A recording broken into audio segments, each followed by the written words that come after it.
Pembubaran tersebut didampingi aparat negara seperti Satpol PP. Bahkan setelah ibadah, Satpol PP Kabupaten Tangerang menyegel gereja dengan dalih tidak berizin.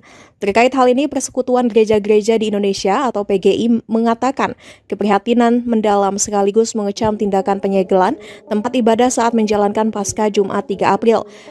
Lagi dan lagi, sebenarnya saya ini muak Pak mendengar berita kegoblokan umat muslim di Indonesia ini Pak. Karena kasus seperti ini selalu muncul dan berulang. Pembubaran ibadah umat minoritas akan selalu terjadi bila pemerintah tidak tegas dalam menghadapi kasus seperti ini Pak. Tapi ya begitulah, pemerintah seakan lembek dalam menghadapi kasus seperti ini. Karena suara umat mayoritas sangat diperlukan pada waktu kampanye Pak. Kalian ngerti sendiri kan, karena ketololan umat Islam di Indonesia ini, mereka selalu mudah digiring dan dipakai suaranya untuk kampanye. Maka tak heran kasus seperti ini bakalan hilang berlalu begitu saja Pak. Saya ini sangat malu sebagai umat Islam melihat ketololan umat Islam di Indonesia ini Pak, yang membuat Islam dianggap buruk, arogan, pengen menang sendiri, atau bisa disebut Islamofobia di berbagai negara ya karena ketololan umatnya yang seperti mereka ini. Di Indonesia ini mereka selalu pengen menang sendiri, bahkan kalau bisa pemerintah atau masyarakat harus nurut sama aturan mereka. Sweeping warung saat bulan Ramadan itu sudah hal yang biasa di negeri kita. Bahkan mengkritik TOA bisa jadi masalah Pak. Mereka selalu berteriak agama mereka yang paling benar dan rahmatan lil alamin atau agama yang toleran, tapi tidak dibarengi dengan kelakuannya Pak. Kenyataannya mereka toleran ya hanya pada yang seagama saja Pak. Mereka selalu merasa paling benar, dan tak heran kalau mereka sering kepanasan saat melihat umat yang berbeda keyakinan melakukan ritual ibadah. Bahkan mereka merasa harus membubarkan atau menghentikan ritual ibadah orang lain yang mereka anggap sesat.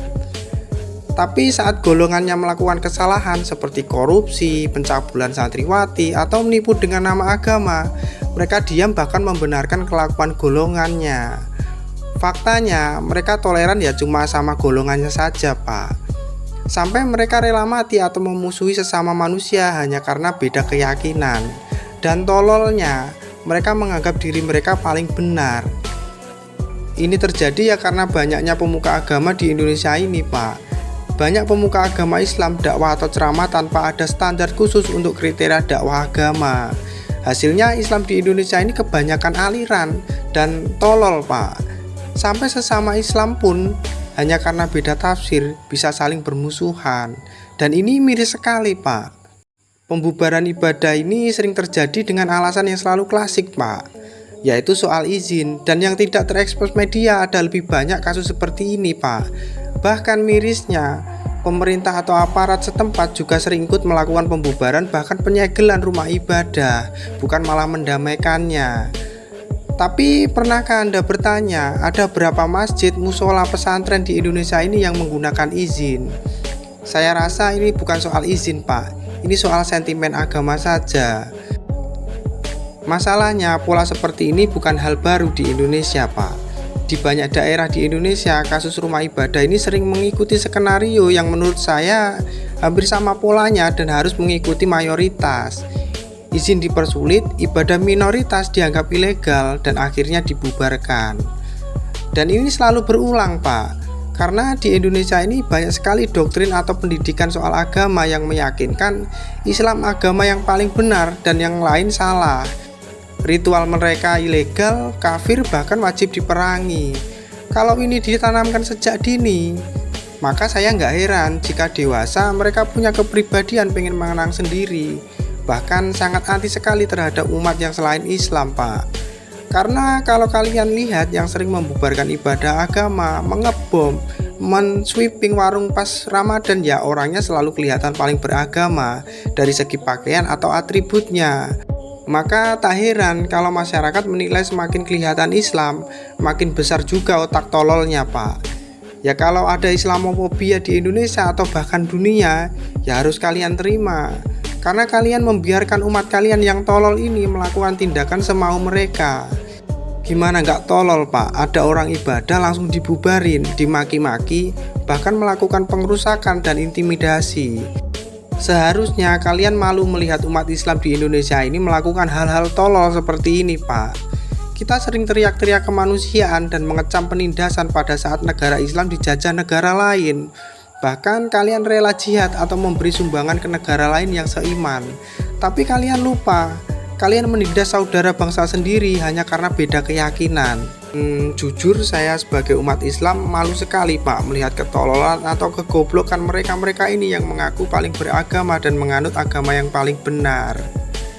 Saya sebagai umat muslim malu melihat kegoblokan muslim di Indonesia ini, Pak. Karena ketololan kalian yang mengatasnamakan Islam tapi berkelakuan goblok gak ketulungan, Islam jadi bahan olok-olokan di dunia ya karena ulah kalian.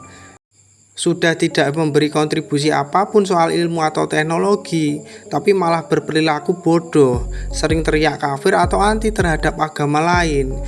Giliran dikasih bantuan atau pekerjaan dari umat lain ya diterima juga, Pak, tanpa rasa malu.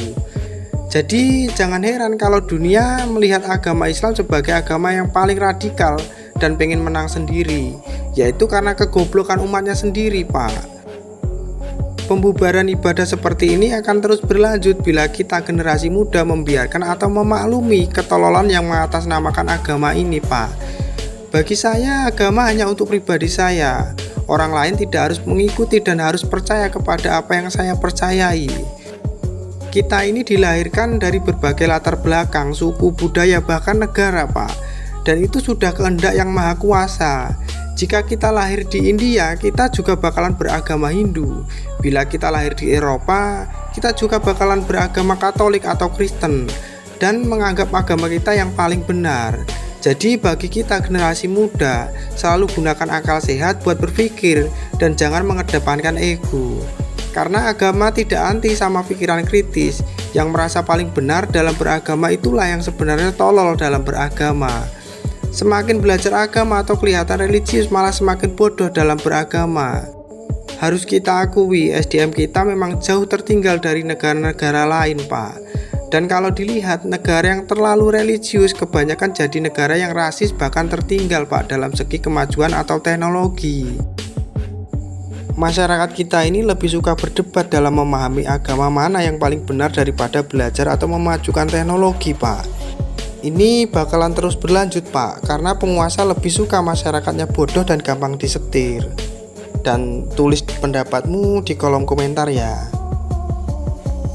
Assalamualaikum. Lagi-lagi sebagai muslim di Indonesia kita harus malu karena harus melihat saudara iman kita bertingkah seperti ini. Jujur, seperti yang saya bilang di konten-konten sebelumnya, bahwa tindakan intoleransi seperti ini akan terus-terusan berlangsung hingga 20 atau 30 tahun ke depan. Selama SKB 3 Menteri yang mengatur pendirian rumah ibadah itu masih tetap ada. Akan selalu ada orang-orang muslim yang pola berpikirnya gagal berkembang, akan memanfaatkan cacat hukum yang terdapat di SKB 3 Menteri itu. Ini akan selalu dijadikan alibi bagi orang-orang yang intoleran. Teruntuk umat Kristen di Tangerang yang yayasannya disegel oleh Satpol PP, saya sarankan antum melakukan counter attack. Coba itu pondok pesantren kiai yang mendesak untuk menyegel yayasan kalian, diinvestigasi juga. Bangunan pesantrennya memiliki IMB apa enggak? Karena 99% pondok pesantren di Indonesia enggak memiliki IMB. Dan 80% masjid dan musola di Indonesia juga enggak memiliki izin. Jadi kali aja tuh pondok pesantren dan musola dan masjid yang dimiliki oleh kiai dan santri yang demo ke yayasan antum itu bermasalah juga. Jadi fair dong, yayasan antum disegel, pondok pesantren mereka juga